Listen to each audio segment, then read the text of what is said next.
Wati Prahasta adalah adik dari Dewi Sukesi.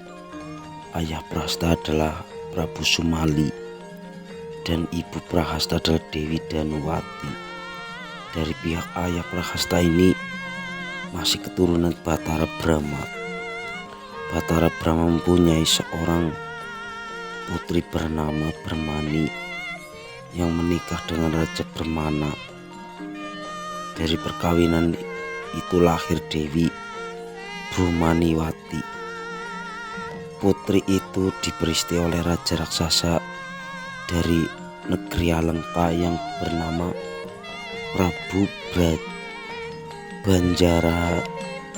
Banjaranjali.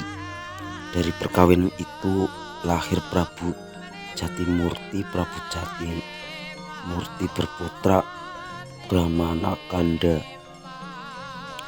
Brahmanakanda berputra Prabu Getah Banjaran. Prabu Getah Banjaran berputra Brahmanatama.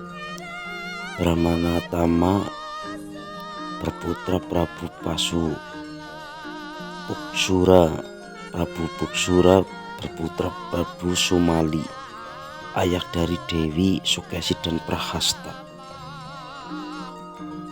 Ibu dari Dewi Sukesi dan Prahasta adalah putri dari Raja Negeri Mantili yang masih keturunan Batara Diweja bernama Dewi Danuwati. Danuwati adalah kakak dari Raja Negeri Mantili bernama Prabu Danuja.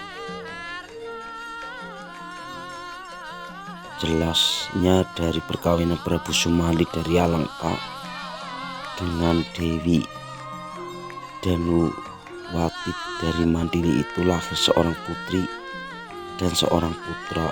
Yang sulung seorang putri ialah Dewi Sukesi yang berwujud manusia.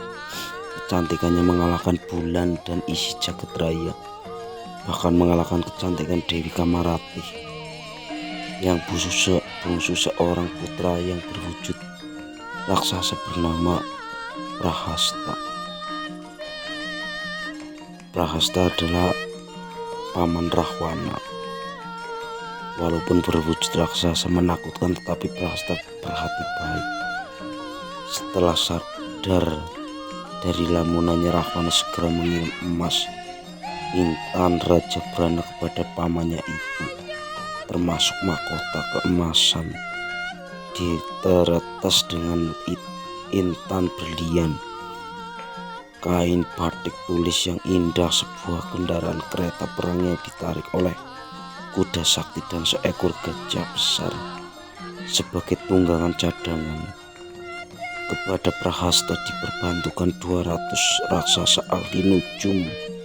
Setelah persiapan perang selesai, Prahasta memerlukan pulang sebentar untuk melakukan semedi. Dalam semedi itu Prahasta memohon agar 8 danyang memasuki tubuhnya. Sebelum berangkat ke medan perang, Prahasta mengumpulkan para perwira yang tidak sedikit jumlahnya. Rahwana tidak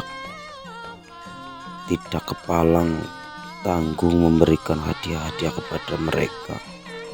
Tiap perwira menerima gelang keroncong nagaraja dan dari emas, pakaian seragam untuk peperangan yang indah gemerlapan. Mereka mendapat kiriman minuman berupa minuman keras, semuanya bersukaria.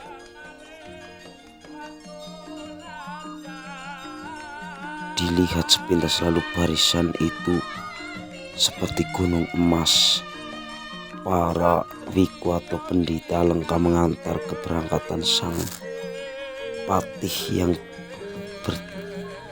mereka cintai itu sampai pinggir kota. Kakek-kakek, nenek-nenek raksasa yang jalannya sudah membungkuk memerlukan ikut mengantar. Ternyata Pati Prahasta sangat dicintai rakyat. Rakyat kecil berdiri di tepi jalan mengeluh-elukan.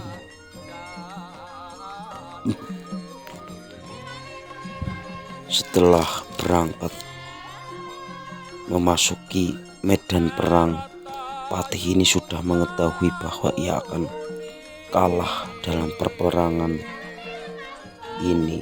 Di luar kota Prahasta mendapat bala tentara kera telah menunggu dengan siap siaga. Jumlahnya jutaan. Pertempuran dimulai. Patih Prahasta mengamuk sejadi-jadinya. Para perwira Sasa Sakti pendampingi ikut mengamuk. Korban di kalangan prajurit kera tidak terbilang jumlahnya. Yang menjadi senopati bala tentara kera waktu itu adalah Susena. Ia sengaja memimpin perwira kera sakti putra dewa menghadapi Alengka yang dipimpin oleh Prahasta ini. Berhubung kedua belah pihak mengerahkan perwira sakti, maka pertempuran berlangsung semakin seru. Pertempuran senjata-senjata kunta, cakra, candrasep, dan lain-lain dilesatkannya saling serang. Mereka kemudian berperang campuh, saling pukul, saling tertendang, saling terjang, saling dorong, saling membanting hebat sekali. Mengepul ke udara. Prajurit kera lainnya kemudian melawan prajurit-prajurit raksasa. Berada tidak jauh dari tempat Patih Prahasta, pertempuran menjadi semakin meluas. Korban di kedua belah pihak sudah jutaan. Bangkai gajah raksasa berserakan. Menyaksikan ini, Patih Prahasta merahkan kereta perang yang kesana kemari sambil menarik senjata panahnya yang tali gendewanya sebesar pohon puncang. Ribuan bahkan kemudian jutaan anak panah keluar dari senjata panas saktinya tersebut. Korban di kalangan prajurit kera tidak terbilang terkena panah sang Prahasta.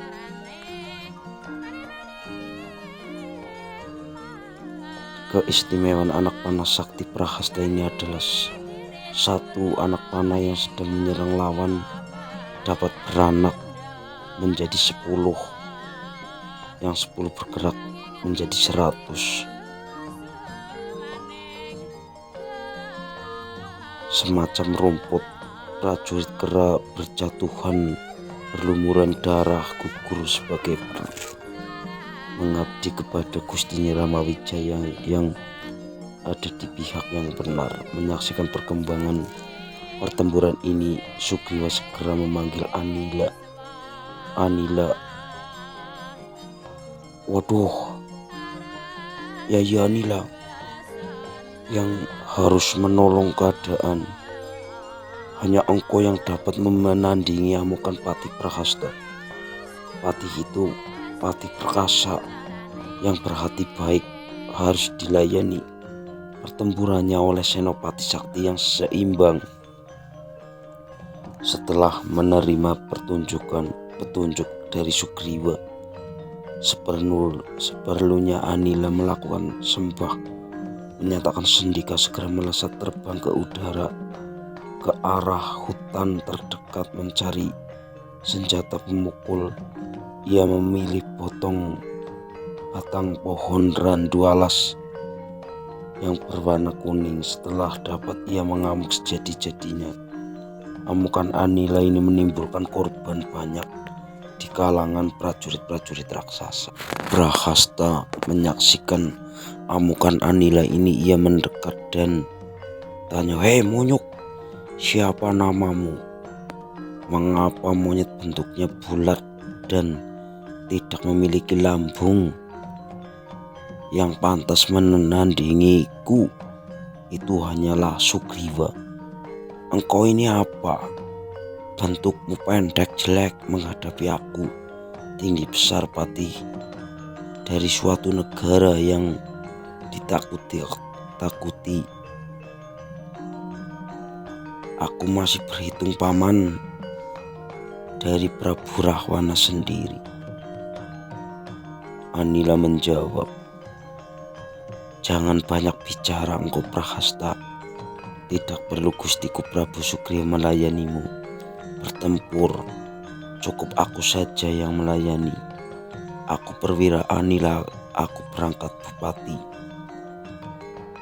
Aku senopati perang yang tidak akan mengecewakan Prahasta. Aku mumpuni baik dan ulah perang maupun ulah tempur. Ayo Prahasta, jangan engkau asal jeplak saja mulutmu. Langkahi dulu mayatku sebelum ingin bertempur dengan Sugriwa." Prahasta marah sekali. Ia menghilangkan pengamatan. Ia menarik gendewa raksasa. Jutaan anak panah keluar darinya dan semua langsung menyerang Anila saja. Anila menjadi sangat sibuk. Semua anak panah tertangkis habis oleh Anila. Prahasta ia tertegun. Panas saktinya tidak berguna. Prahasta semakin marah. Ia mengambil senjata panah yang lain, lebih besar. Kali ini panah jutaan yang keluar dari panas saktinya mengandung api panas dan tidak tara tajamnya. Semuanya ditangkis oleh Anila. Prajurit kera menyaksikan ini bersorak-sorak. Anila sama sekali tidak merasakan panasnya. Prahasta semakin marah. Anila meloncat kanan kiri, memutar senjatanya. Sederhana ia batang pohon randu hutan yang berwarna kuning. Waktu Prahasta lengah, ia terkena digebuk oleh Anila dengan batang pohon randu kuning tersebut. Anila tertegun.